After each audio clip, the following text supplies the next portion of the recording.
Muito bom, boa tarde, boa noite. Sejam bem-vindos de novo para o pavilhão do Banco Mundial. Bem-vindos a quem estão aqui pela primeira vez.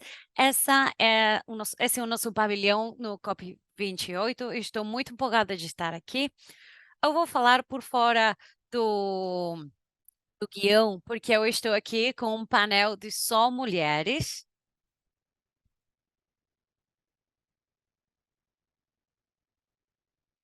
Num assunto muito importante de finanças do clima. E são três Anas, duas Ana Marias. Isto vai ser muito bom. Eu vou começar com alguns pontos importantes para fornecer o contexto, mas o mais importante é o que vamos ouvir do painel hoje. Ouvimos algumas coisas que a diversidade dos desafios da mudança do clima também é diversidade de soluções. Reformas de políticas, investimentos privados e públicos que têm que estar alinhados com os perfis dos desafios. Os mecanismos financeiros incluem o financiamento que tem que estar marcado, baseado no desenvolvimento. As finanças têm que ir por trás do desenvolvimento, não não ao revés. Os países da América Latina têm muitos desafios. São um laboratório perfeito para boas soluções. Vamos discutir hoje os mecanismos inovadores que são pioneiros do Banco Mundial em parceria com esses países que podem se escalar ao redor do mundo. Um dos pontos-chave desse investimento é que demora anos para madurar em umas políticas assim. Isso é que fornecer finanças não são suficientes. Também temos que fornecer soluções para longo prazo. Para esse desafio, o Banco Mundial e o governo de Uruguai desenvolveu o Global First, o primeiro do mundo. O, a política as leis e políticas de Uruguai para esse desenvolvimento limpo, temos aqui para falar disso, temos a ministra Elvirete para falar a respeito. Temos que mobilizar muita financiação.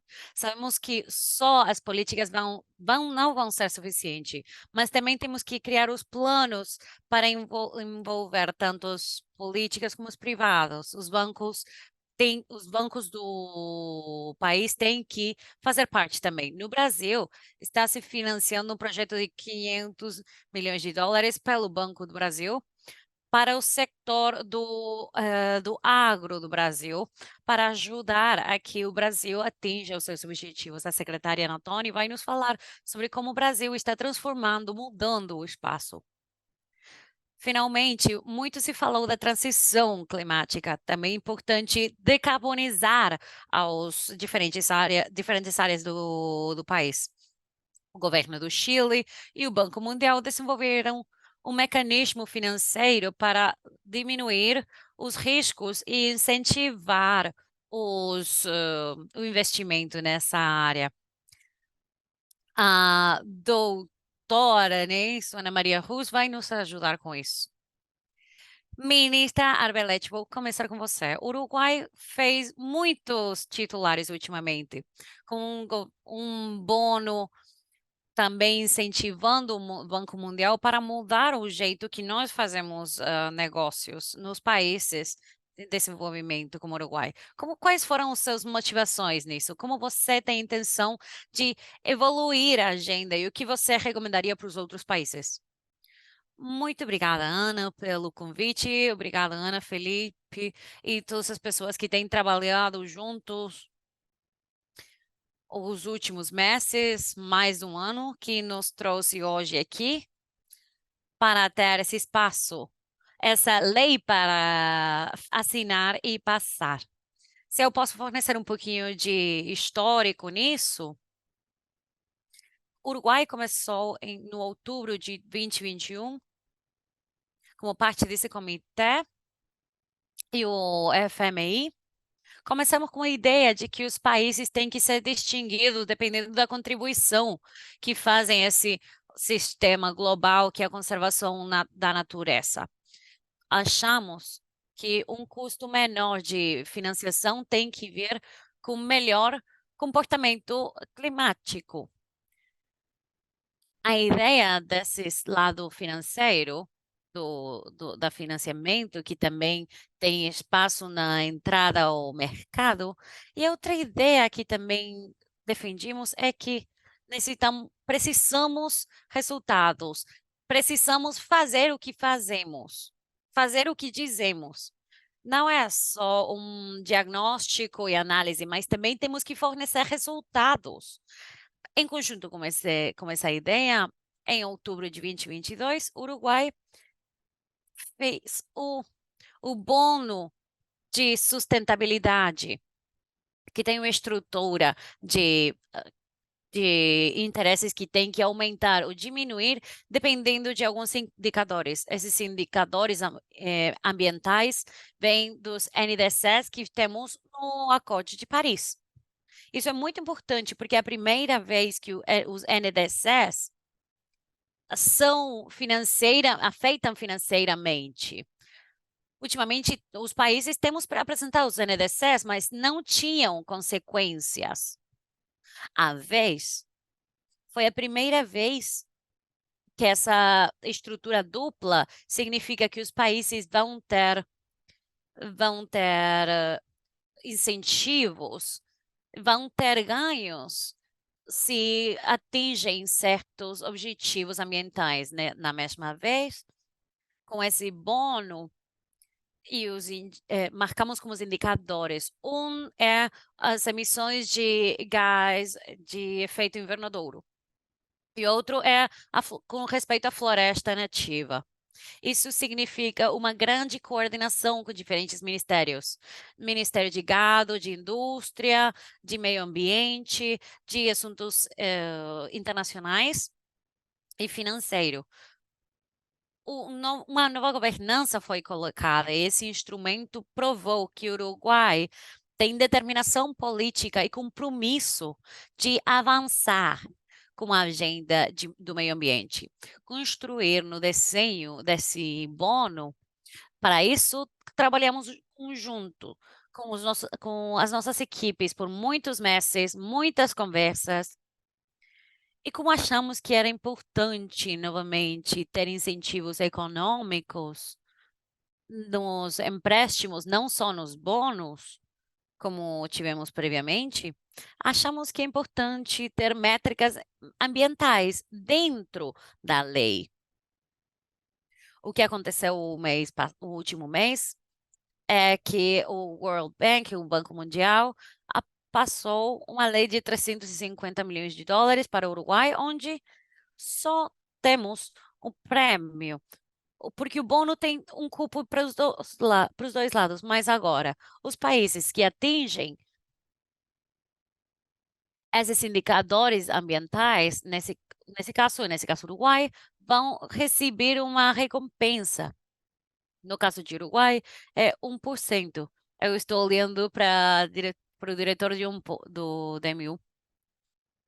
Temos falado muito disso. É 1 ponto de redução do interesse da dívida.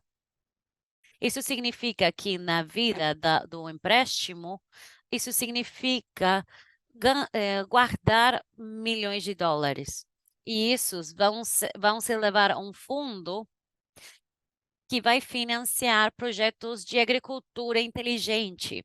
Muitas coisas estão se juntando e coordenando. E se eu posso falar de um outro ponto importante pelo qual discutimos muito, que foi incorporado no empréstimo, é ter a possibilidade de que os países, em vez de desenvolvimento, para financiar o pagamento. Hoje em dia, nas finanças, aquele fundo do Banco Mundial é o ponto, mas abrimos a ideia de que aquele dinheiro pode vir de um país em desenvolvimento, que é uma oportunidade essa para países em desenvolvimento para fornecer recursos para essa área. Sabemos que os países desenvolvidos já falaram que querem colocar recursos nisso, mas elas ainda estão por trás. Então, achamos que essa é uma boa oportunidade aqui para que se consiga isso pela parte dos países desenvolvidos. Um outro ponto que é importante é a redução de emissões, que para o Uruguai é muito importante. O gado, o sector agricultural do Uruguai, é a base da nossa estrutura econômica. 3/4 das nossas emissões vem do gado. Então, para nós é um desafio, mas nós temos a vontade de mostrar para o mundo que um país que fornece comida para o mundo inteiro pode fazê-lo de um jeito, pode produzir de um jeito mais sustentável. Muito obrigada, ministra. Muito obrigada por ser pioneiros no Uruguai. Segundo, para trazer atenção ao metano, que já levamos muita atenção para o metano, temos um aviso que vamos fazer daqui a pouco, e o nível de importância do metano. E terceiro, por nos ajudar a pensar como nós podemos pensar sobre ajudar aos países em desenvolvimento nas situações que vêm ao futuro. Apreciamos muito aquela parceria. Muito obrigado por ajudar, de onde que vem e como você pensou nisso. Pode que a pergunta para o Banco Mundial agora, nós esperamos que isso seja replicado numa escala. É o que nós também gostaríamos. Gostaríamos de ver isso também muito. No fato, quando estivemos junto em Marrakech e falamos disso, já tínhamos países que estavam falando que queriam fazer isso mesmo. Então, muito obrigado por isso. Vou passar para a secretária Tony. Vamos falar do Brasil. As emissões de gás invernador do Brasil são um ponto muito bom para começar com os desafios. Vocês têm uma reforma também que inclui a transformação, o plano de transformação ecológica. Como é que essas iniciativas ajudam vocês a atingir os seus objetivos e como você planeja empurrar essa agenda para o 2030 e COP30? Boa tarde, damas e cavalheiros. Que honra ser painel só de mulheres. Esse é o meu primeiro painel, então é muito bom estar aqui. Eu gostaria de, eu gostaria de começar agradecendo, dando as graças para o Banco Mundial, que foi um tão bom parceiro para o Brasil em tantos projetos, em diferentes ministérios, e eu acho que está com esse ponto de vista importante para apoiar no câmbio climático como pilar que nos está ajudando a nos juntar. Eu acho que o objetivo do Brasil, e que eu entendo igual do Banco Mundial, é conseguir que o clima não seja um nicho, senão que as finanças do câmbio climático sejam importantes. O que fizemos desde que o novo governo assumiu o governo, a oficina? Primeiro são os nossos NDCs, e temos um NDC bastante ambicioso, que vai nos levar aos 53% de redução das nossas emissões até 2030, quando comparamos com os Estados Unidos, com a Austrália ou com a Canadá. Para um país em desenvolvimento é muito ambicioso, e sabemos que o problema principal do Brasil é o desmatamento.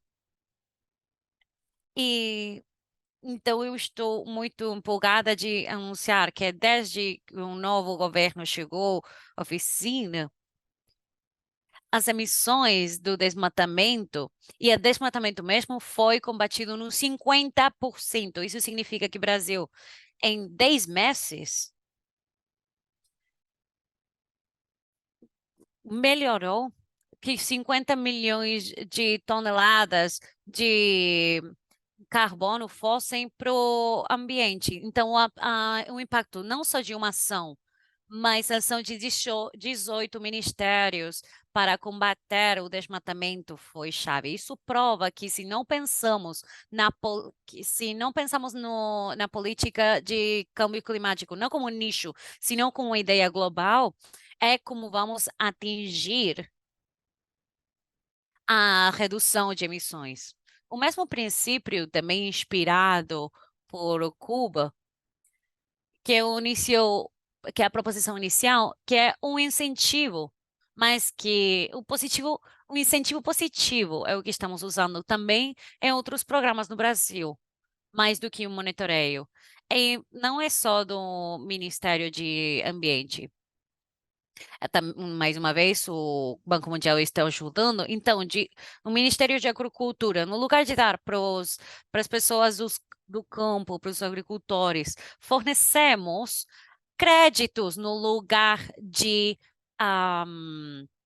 de penas. Reduzimos os interesses no fornecimento de créditos para agricultores. Então, aquele dinheiro podemos fornecê-los como um incentivo positivo para que os agricultores que usem agora os créditos. Outras coisas que estamos fazendo, temos o do Clima do Brasil.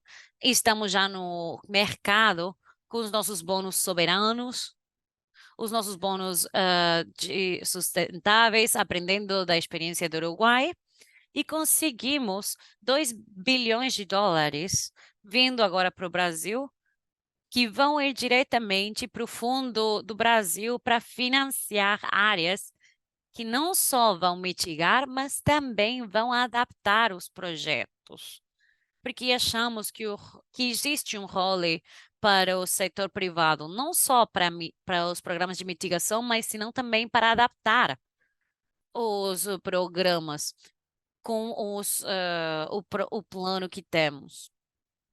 O mercado é muito importante.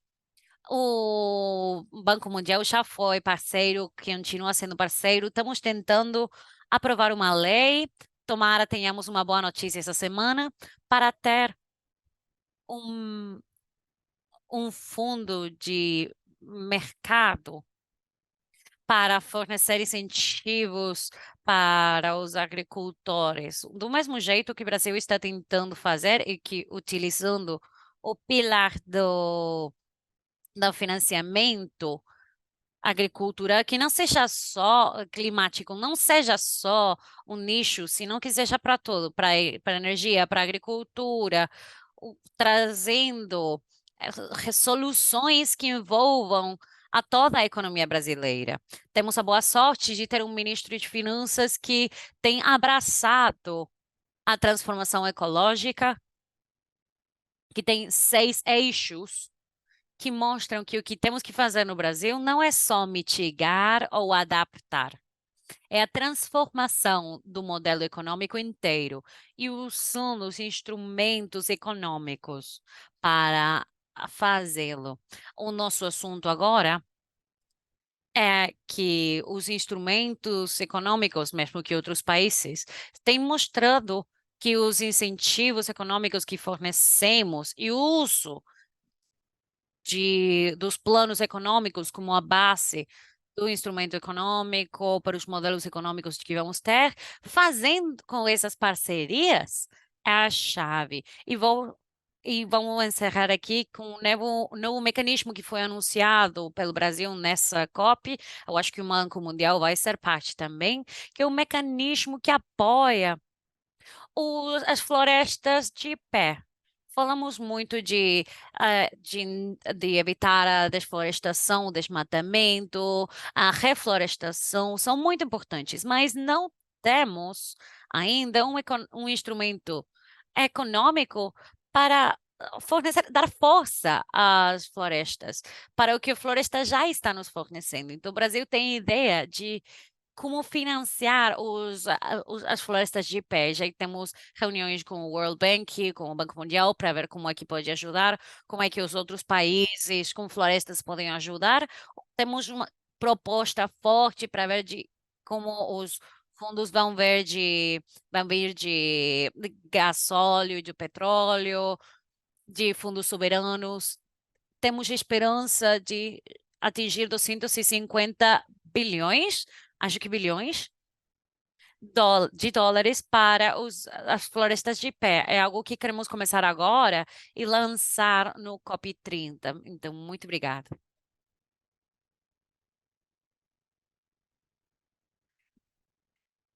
Brasil é o hogar de muito disso. Então, significa que se o Brasil pode fazê-lo, pode mudar o jogo inteiro. Eu ouvi três coisas que são muito impressionantes com respeito às necessidades do ecossistema. Num tempo muito curto, vocês mudaram a tendência. E eu acho que isso é muito bom. Segundo, você falou de uma coisa muito importante, que é que o governo inteiro o gabinete inteiro colocou isso como prioridade. E terceiro, que Uruguai e Brasil estão se focando em incentivos positivos. Eu acho que isso é muito forte e que vai trazer respostas muito boas, encorajando isso. Muito obrigada por partilhar isso. Muito boa sorte também com isso, mas acho que estão já num bom caminho. Agora, o que eu gostaria de fazer e passar para a diretora executiva Rose. Eu gostaria de falar de hidrogênio, que é algo muito importante. Você está liderando um espaço de US$ 1 bilhão. Eu estou muito feliz de que possamos estar fazendo isso com outros bancos multilaterais. E você está com uma parceria de hidrogênio. A minha pergunta é: o que você vê como fatores-chave para atingir que os projetos verdes de hidrogênio aconteçam no seu país? Como é que ajudam diferentes espaços e o que você recomendaria para outros países fazer com respeito ao hidrogênio? Passamos para você. Muito obrigada por ter me convidado. Eu sou parte do Corfo, é uma agência de desenvolvimento econômico do Chile. E estamos olhando para o hidrogênio como uma ferramenta para desenvolver o nosso país, não o ponto de vista do nosso ministro de energia, mas estamos procurando mais indústria local e aumentar o nosso PIB no final. Em 2021, tivemos o objetivo de ter a primeira planta de escala para produzir hidrogênio no Chile. Agora, continuando com esse projeto, e né, com o tempo, outros projetos têm sido anunciados. Mais de 40, 50 projetos têm sido anunciados no país. A respeito dos fatores-chave, o primeiro é fornecer um ambiente para que isso aconteça. Corfo tem definido o comitê para o hidrogênio verde. Eu sou a diretora desse comitê. Trabalhamos com os setores públicos, temos uma diretoria de 11 ministros. Estamos trabalhando juntos nisso. Por exemplo, o ministro de Economia está a cargo da regulação. Tem que mudar a regulamentação química. Hidrogênio não é catalogado é, como temos que mudar muitas coisas a respeito de. Não é um combustível hidrogênio, mesmo que é amoníaco. Então, temos muitas coisas para mudar sobre isso. O ministro do Ambiente está a cargo de as licenças ambientais. Precisamos fornecer mais legalidade ao projeto, mais marco legal para mitigar os riscos e para falar à sociedade. O ministro de Transporte, precisamos de uma infraestrutura comum. Eu anunciei mais de 10 projetos. Não podemos pensar em 10 portos nessa área. Precisamos de uma infraestrutura comum, precisamos plantas que coloquem tudo de um jeito comum, não só as rodovias e os armazéns. E também com o ministro de ativos públicos, porque temos pedido espaços públicos para construir esses espaços.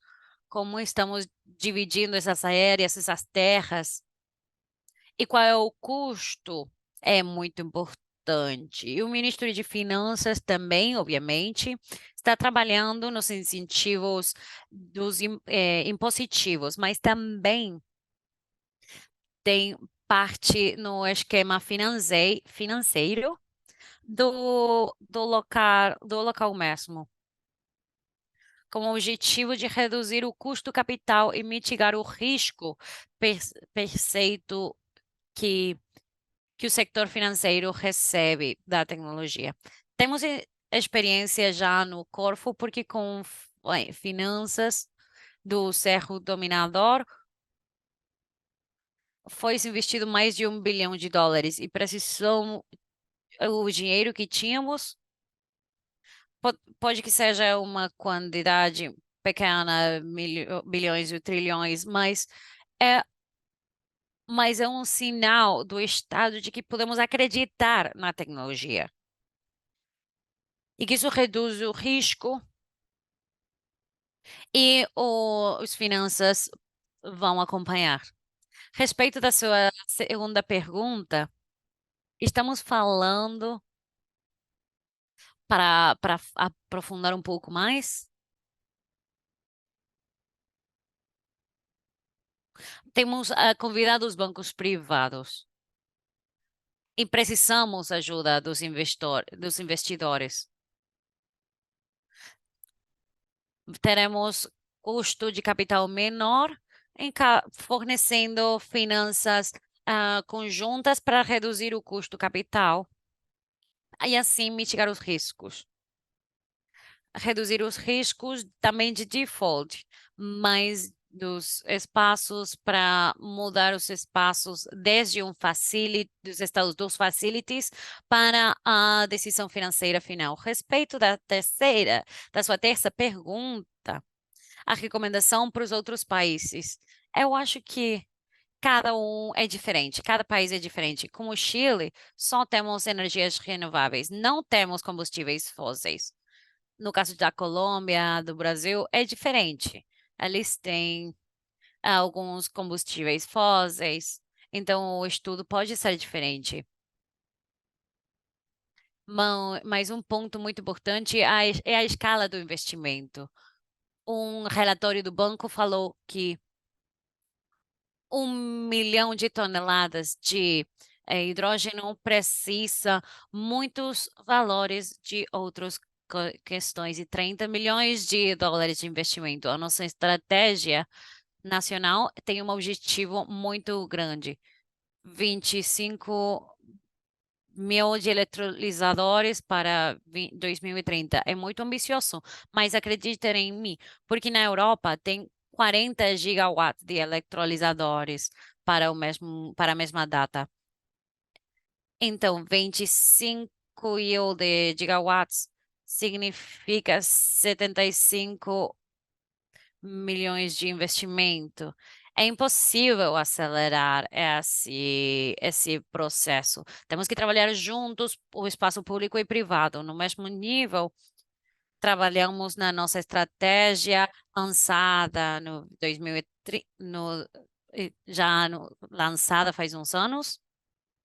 Temos comitê estratégico, temos um acordo entre o lado da esquerda e da direita política para cerciorar que as empresas entendam isso. Não é só uma estratégia administrativa, mas é muito importante. Isso foi chave também. Temos as facilities de hidrogênio verde, que é de US$ 1 bilhão que vem do Banco Mundial. 450, que vem de diferentes espaços dos bancos europeus de investimentos. O resto é também colocado pela Corfo. Desse jeito, esperamos ter um sinal e um modelo que pode se replicar em outras áreas do mundo. Mas temos desafios muito importantes para conseguir fazê-lo. O hidrogênio para a parceria de hidrogênio para desenvolvimento é um bom uso para isso. Tem nos ajudado muito porque precisamos não só pensar em exportar o hidrogênio e os derivados, mas também o desenvolvimento local. Precisamos ter a manufatura no Chile.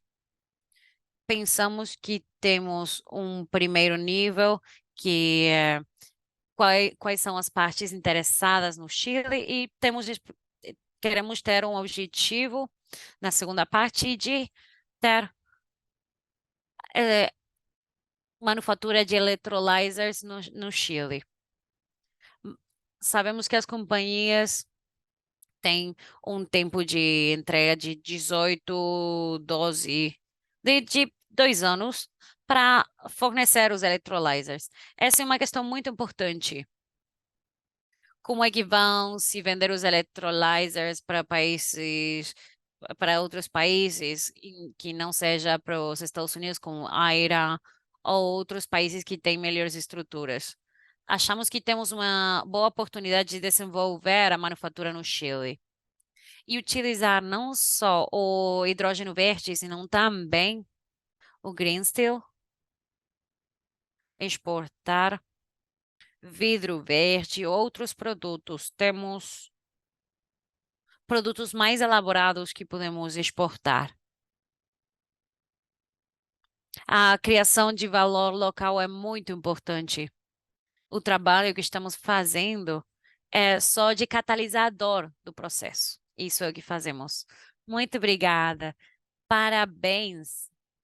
3 pontos rápidos. Não sei porque estou sempre falando de três, mas primeiro, eu adorei a proposição do hidrogênio, que é uma questão de crescimento econômico para o país, é de trabalhos e indústria local. Então, eu gostei muito de como você falou isso. Não é só solução energética, é muito maior. Segundo, quando você falou dos tipos de incentivos que são necessários, eu acho que você falou de uma coisa que muitos países estão falando que enquanto é novo, como é que você gere os riscos, como isso vai funcionar? Acho que isso foi respondido muito bem. O terceiro é como você mobiliza as parcerias. Tem muitos parceiros que estão trazendo dinheiro à mesa, mas também fazem que essa experiência seja muito significativa, seja a primeira de muitas a vir. Isso nos traz, então, para o final. Eu acho que essas mulheres aqui estão sendo líderes na inovação no mundo. Eu quero agradecer vocês.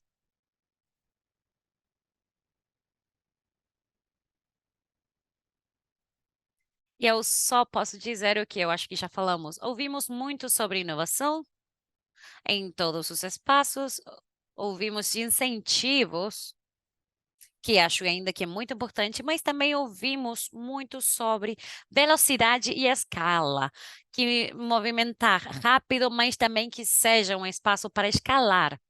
E para nós, como Banco Mundial, temos muito orgulho e o privilégio de ter parcerias como vocês. Muito obrigado por nos permitir ver como fazer as coisas rápido, com escala e ter um bom impacto. Muito obrigado a vocês e muito obrigada a todos vocês aqui presentes.